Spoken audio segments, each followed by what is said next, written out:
on to news. So let's get into her some more. And let's talk about this biopic. So y'all already know we're supposed to be getting a biopic with Madonna.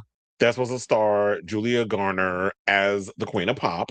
I don't know what's going on with it. I don't know if we'll ever see the light of day. I know she's been working back and forth on that script, but I guess at this point she's put it on the back burner and she's been going head first and focusing on the new music era, which is supposed to be, as we know, Confessions on a Dance Floor, the sequel.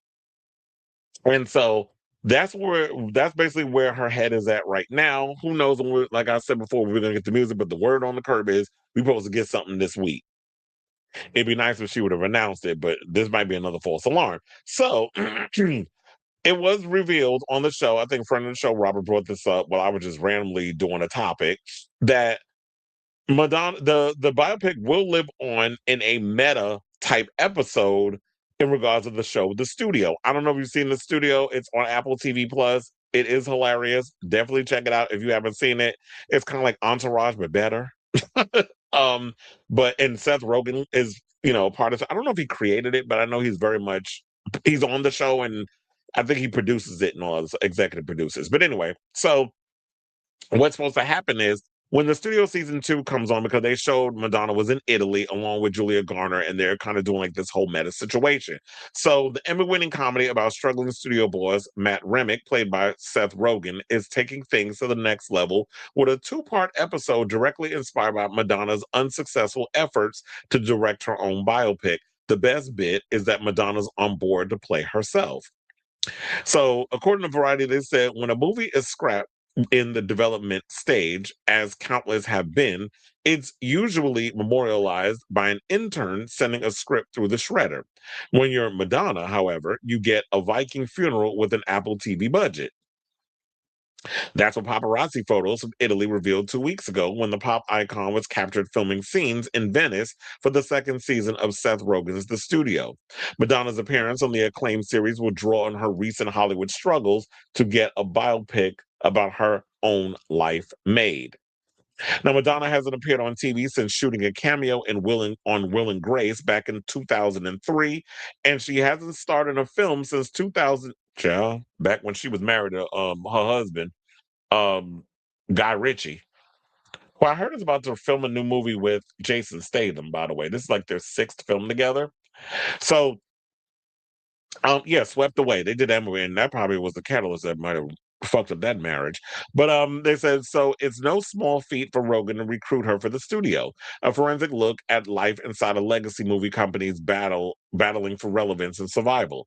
It helped, however, that many other moguls and A-listers have been willing to send up their image on the Emmy-winning series. The first season attracted heavyweights like Martin Scorsese, Charlize Theron, Zoe Kravitz, and Netflix's own CEO, Ted Sarandos, all playing themselves. What's more interesting, according to 2 sources, is how Rogan's show will use a real life circumstance around the singer's scrap biopic to illustrate the challenges of modern movie making. Madonna will appear in the 2-episode arc, the source added. Now, first, some history. Now, in 2021, Universal Pictures won a multi-studio auction to make a film about Madonna's life. Amy Pascal was on board to produce, and Madonna would co-write and direct the project. Top actors, including Florence Pugh, endured a grueling audition process that included a singing and dancing boot camp. Julia Garner, the Emmy-winning star of Inventing Anna and Ozark, won the part in 2022. Insiders say the film would have followed Madonna from her humble beginnings in Michigan through her artistic coming of age in the gritty New York City of the 80s, leading right up to the 1998 release of Ray of Light, an album that brought her to a dramatic reinvention and new heights of stardom. I actually think from hearing that sounds like a great idea.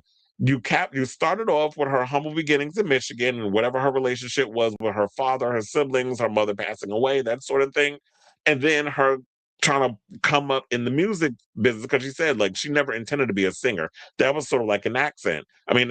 She came to New York to become like get in the theater, Broadway, that sort of thing, and was going through the audition process. It was grueling, and then kind of just fell into music. With the Breakfast Club and actually going overseas and making music and that not working out, and then coming back and then starting the Breakfast Club where she was a drummer in the band, and then meeting up with DJs and stuff in New York, and by chance started creating her own stuff. and became a pop star in that way. So it was like me basically becoming a self-made performer, a self-made pop star, which she technically is. She wasn't something manufactured in a lab like some of y'all faves. Addison Ray. Um, insiders say, well, so yeah, I would have loved that. And then seeing like it capping at the Ray of Light era. But here's the gag for me. So y'all out here playing in Madonna's face regarding this biopic, right? But y'all had no problem shelling out $200 million. The 200 million actually came from the reshoots. The original price of Michael Jackson was 150 million, which I think is crazy that y'all put that kind of money behind this shit, and y'all about to give us a bunch of kids table bullshit regarding this story.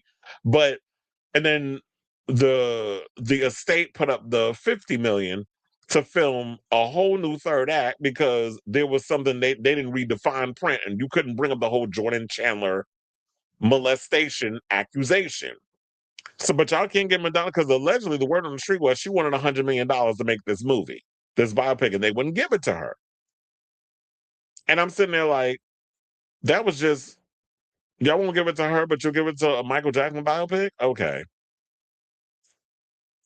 that's what they're saying is the reason. But I'm hoping when we watch this episode of the studio that even though it's like them a fully what is it like a over dramatized version of what may have transpired, that we get some of the truth of actually what happened with her in Universal and why we haven't gotten the biopic. Why isn't it getting made? What's going on? Because Julie ain't getting any younger. I mean, she still looks good, but she's not getting any younger. And we need this. The fans want the biopic, but man, who knows? Maybe they're holding out to see how well this new album does before they move forward. But Michael Jackson been dead almost 2 decades. Y'all making a biopic based off him, and y'all know from the success of the musical and so many other stuff going on with Michael, there is a hunger for him. People still have a love for Michael. Madonna is alive, and people still live for her. So the fans want the tour. I mean, the tour. They want the movie. Make the movie. Although quiet as it's kept, I do feel like a Madonna series will work better because there's been so much that has happened in her life. But if you make it interesting based off of the plot of that whole situation, I'm here for it being a 2.5 hour movie. Now, they said several script rewrites came down before the film got shelved entirely in 2023 as Madonna's longtime manager, Guy Oseary, convinced her to go on a career spanning blockbuster world tour and leave her directorial ambitions behind. And that was another thing, too. I was like, girl, just hire somebody who understands how to make biopics or whatever to direct. You just co write the script and get your budget and get the movie made. You trying to come in and direct it, I don't know if I was okay, especially because, ma'am, you directed in the past and your movies made no money. And I don't think they wanted to trust you with that. You trying to guarantee box office success in the film industry is not the same as you guaranteeing success with the music. You automatically make your labels and stuff a lot of money with the touring and all that other stuff. Not necessarily with record sales, because record sales ain't what they used to be. She's from the physical media era. So music ain't selling like it once was. But her going out on tour, oh, Madonna definitely would have ate, regardless, and everybody would have ate off of her. So there's guarantees in that. But as far as the movie going situation, it's completely different genre. And you have not proven that you can draw in people financially or box office wise by letting you direct your own life story. So that might have been where the disconnect came from.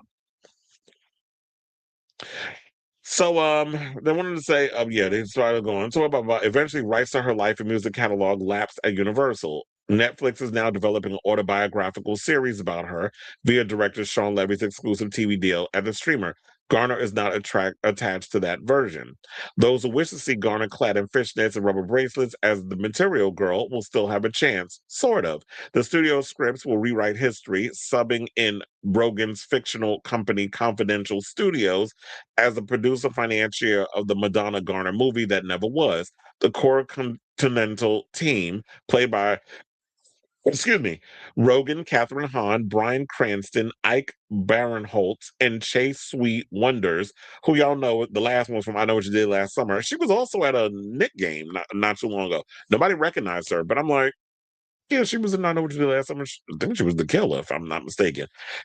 Takes her biopic to Italy for a splashy debut at the Venice Film Festival, where Madonna and Garner are on hand to hype the project and nab some Oscar buzz. Another insider close to production said that in the studio, Madonna will not play the director of her fictional biopic. Emmy winner Donald Glover was also photographed on the Italian set with the singer and Garner, so we'll let you draw your own conclusions. And as many industry insiders predicted, the back half of Madonna's episodes focuses on the all important debate around journalists timing festival standing ovations to provide a sense of how films will play in the wider world. And that's why they said, like, yeah, because that gets annoying too when you showing at Con or any of the festivals, how they try to everybody. Oh, it was a 10 minute, it was a 15 minute, it was a 20-minute standing ovation. They get on my nerves whenever I be reading. Oh, it was a 45 minutes. Okay, nobody's gonna stand there long fucking clapping. Like now you looking ridiculous. It's like if you like the movie, you like the movie. But these corny ass standing ovations, it takes me out of the moment of like, is this? Are y'all really for real? That y'all really like the movie, or is this some fake Hollywood BS when now I don't even know if y'all like the movie or not. Y'all just kissing my ass because I'm Madonna.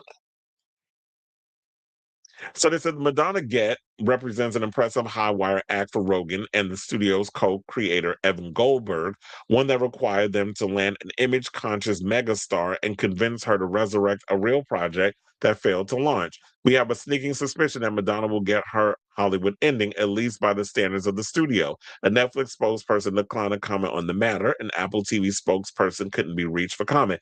And look, maybe this is Madonna's way of like, you know what? I'm at an age where I'm just laugh about it. Don't take yourself so seriously.